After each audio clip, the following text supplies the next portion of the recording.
Greetings and thank you for tuning in to the Wealth Mindset. My name is JD Garnier.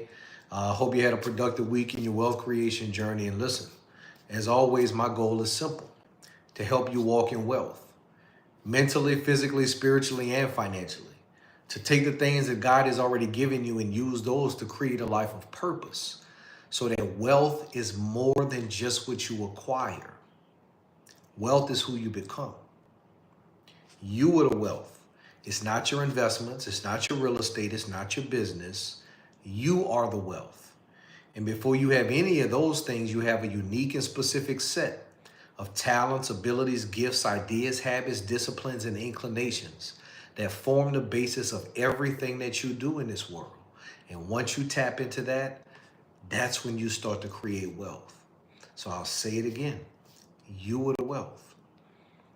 I really think when we understand that, when we understand that we are the wealth, that we are the source of the execution, I really think that things would change in our community.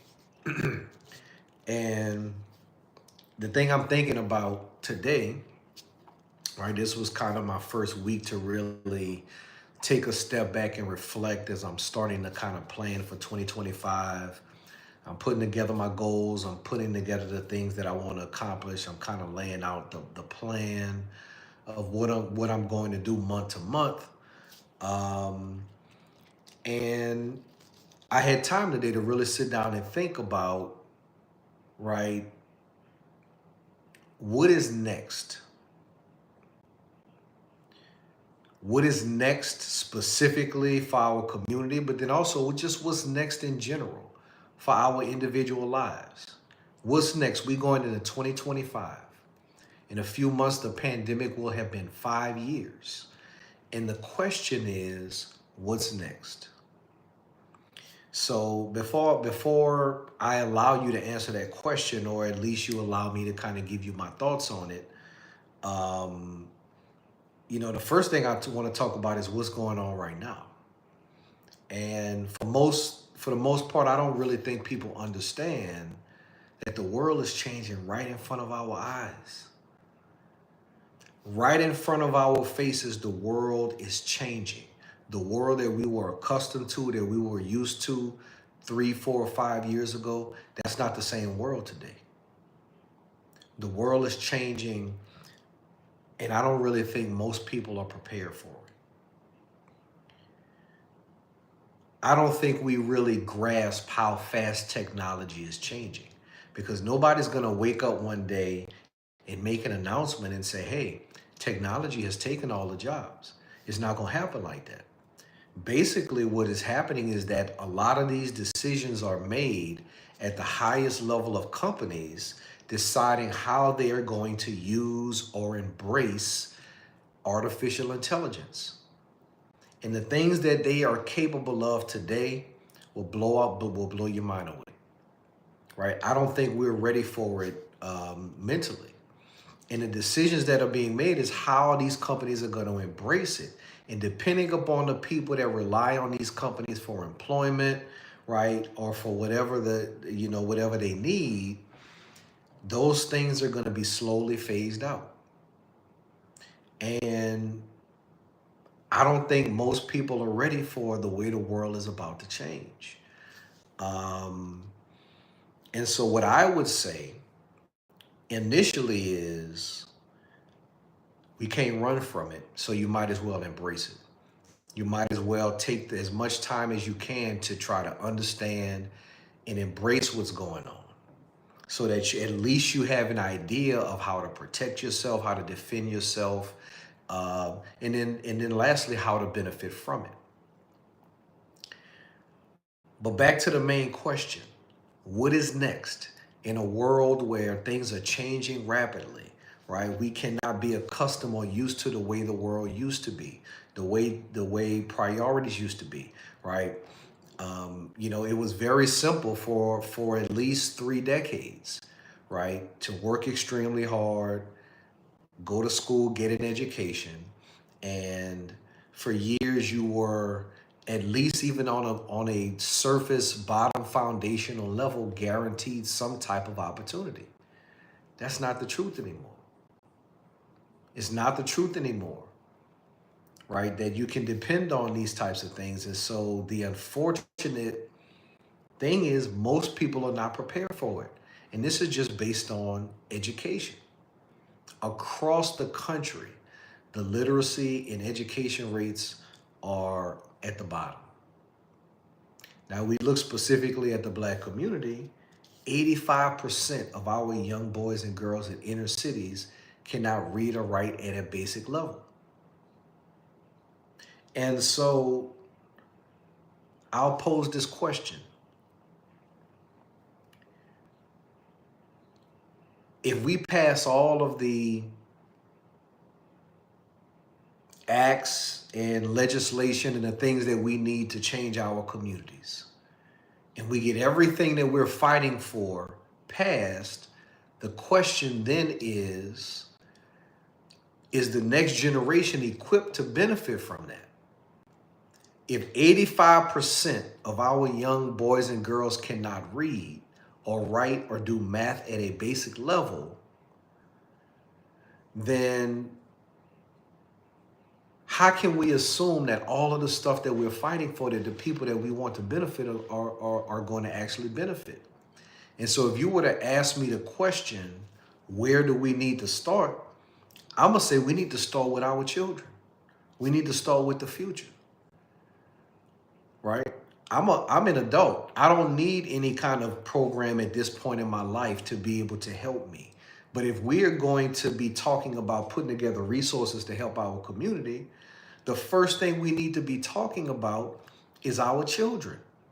How do we put the resources to make sure that 85% of our children have an opportunity at this world? Because as it stands today, to me, that doesn't make any sense.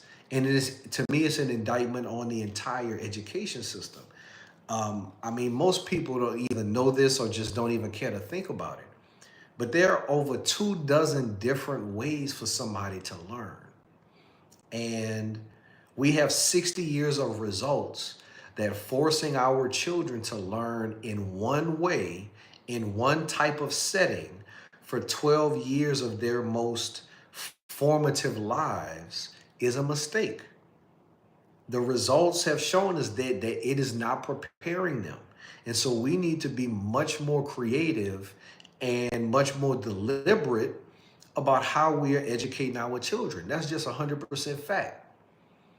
And I don't hear anybody talking about that on either side. I mean, we're talking about, school choice and vouchers and all of these technical strategies to be able to direct children into different schools. But we're not talking about how our children are being taught and what they're being taught and what we need to do about the entire curriculum in all of our inner cities and literally in all of our schools. Because when it comes to preparing us to compete against the world, our children are not prepared. We're relegating them to low level, low class, high labor jobs because we're not preparing them at a ground level. So if you ask me where we needed to start as a community, I'm going to say we need to be focused on prioritizing how are we going to educate the next generation of children? How are we going to prepare them from a world that is continuously evolving? How are we going to get them in a position to succeed? Now, if you ask me the question individually, what we need to be doing and what we need to be thinking about to help ourselves, I'm going to say we need to be prepared. Like I said earlier, things are changing extremely fast. If you are not preparing yourself financially to be financially independent and not dependent upon a system or an employer or a career or a job, nothing is wrong with those things. But if those things alone cannot make you financially independent, you need to be planning for that. And so I think individually, we need to be, first of all, just assessing where we are. We are all in a different situation financially, right? Some of us are in a profession that we're thriving in, we're growing, our income is good. Some people are stuck in a position where they're not that happy and they're trying to figure a way out, and they're trying to figure out how to do something else, or how to just make ends meet, or how to get above water. And so everybody is in a different situation.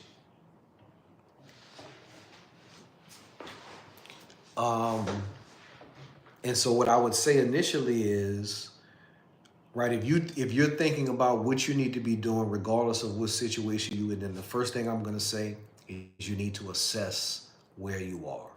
You need to know what you own. You need to know what assets and liabilities you have coming in, and you have to do an assessment of where you are financially. How close are you to financial independence? What is financial independence? You being able to live your life off of your assets or potential income, guaranteed income streams, right, without having to work. That's financially independent. Being able to pay everything that you have and all of your bills without you having to spend your time doing it. That number is different for everybody. But you need to do a self assessment, a plan to determine where you are, how close you are to that. If you think it's going to take you $100,000 a year to live financially, right? And you anticipate, if you want to stop working or retire at 50 years old, and you plan on living till 85 years old, that's 35 years. Well, 100,000 times 35 years, simple math, is 3.5 million. That's not even adjusted for inflation.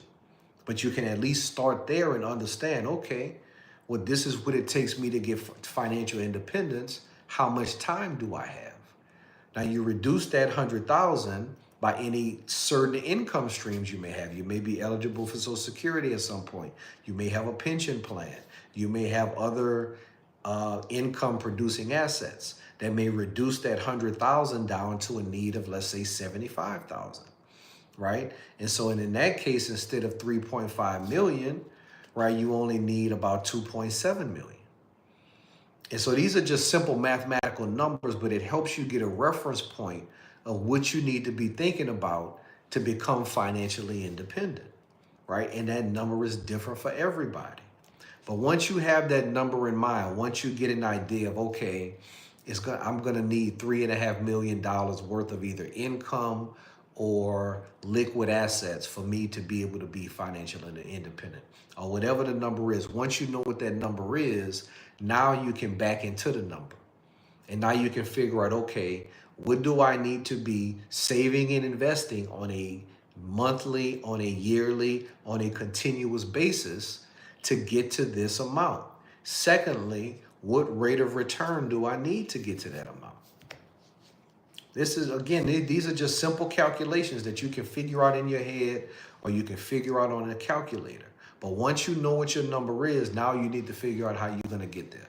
So if you need $3.5 million and you want to retire at 50, right, and you are 30 years old, you have 20 years, right, to get to that number.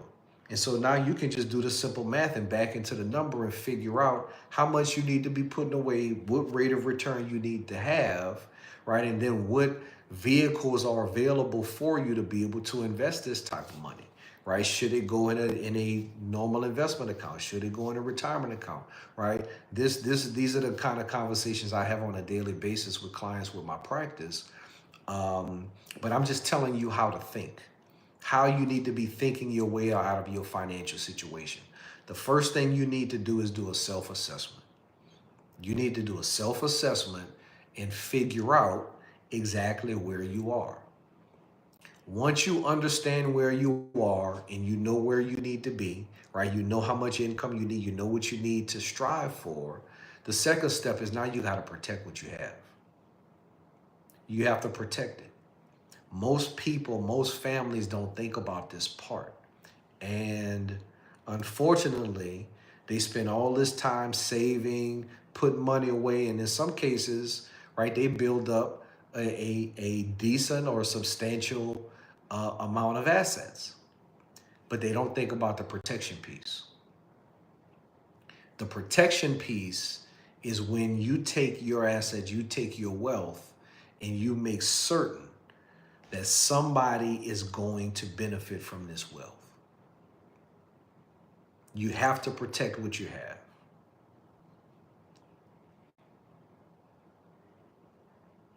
All of us, when we pass away, the state that you live in takes everything that you own and adds it all up, and the total of that number is your estate.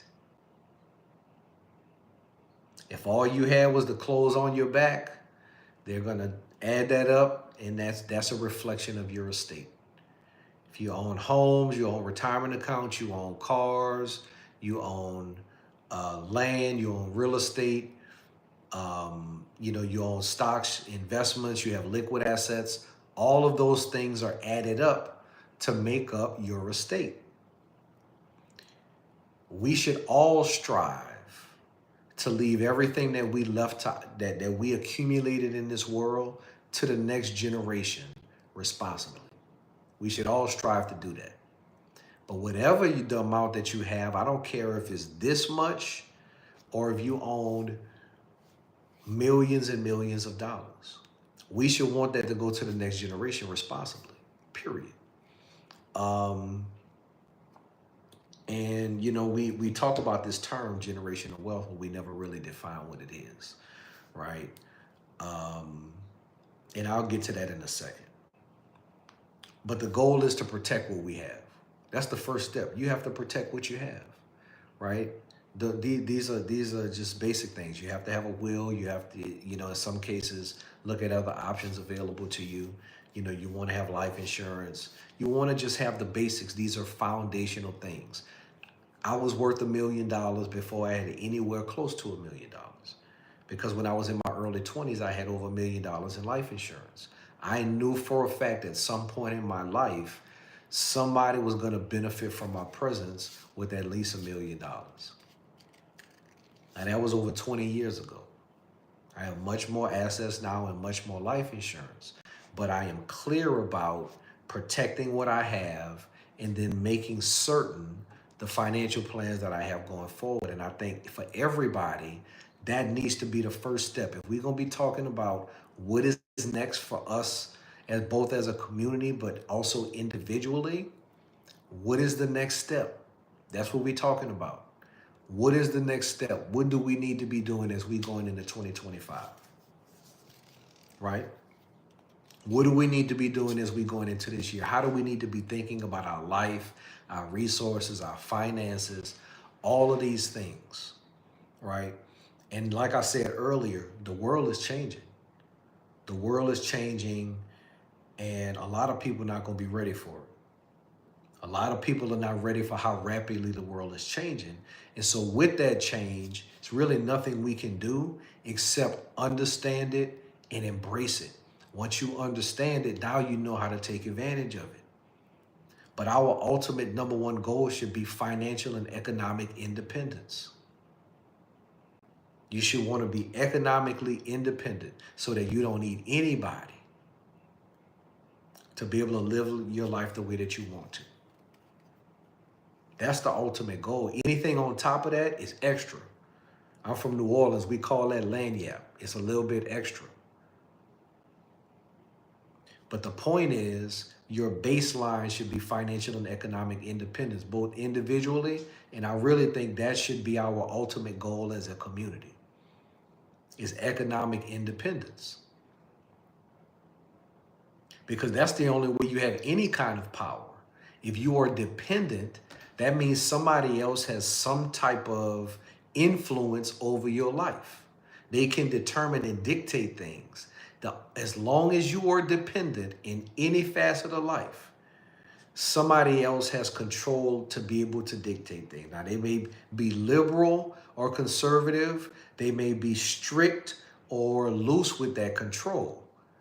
But as long as you are dependent, somebody else is in control. So our number one goal, both individually and as a community, should be economic independence, period. That's the only way that you have any kind of power, right? A lot of people don't know this stat, But Asian people vote the least of any voting bloc, but yet they have the highest per capita income. Now, why is that? Right? They have the resources to be economically independent. And so they can still have sway politically without even actually casting a vote. I see it all the time. When I see city councilmen and government officials at Asian themed events, shaking hands with all of the businessmen. But then you look and see that they barely voted. But they're economically independent, which gives them influence. And so that should be our ultimate goal. How do we get there? That's the question. Because everybody is talking about the problem, everybody's talking about the problem, everybody's talking about the past. But how do we get there? That's the question.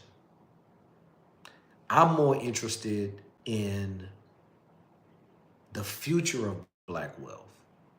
I know how we got here. I can go through decade after decade and talk about all of the things that were done to us to divert our potential in this country. We all know the history. If you don't, I promise you I can take you through the 50s, 60s, 70s, 80s, 90s, 2000s and beyond. But the question is, where do we go from here? How do we make the change? What is it that we're actually supposed to be doing on a daily basis, on a monthly basis, on a collective basis, and on an individual basis to change our economic circumstances? That's what I'm going to be talking about on the next episode of The Wealth Mindset. Have a good one.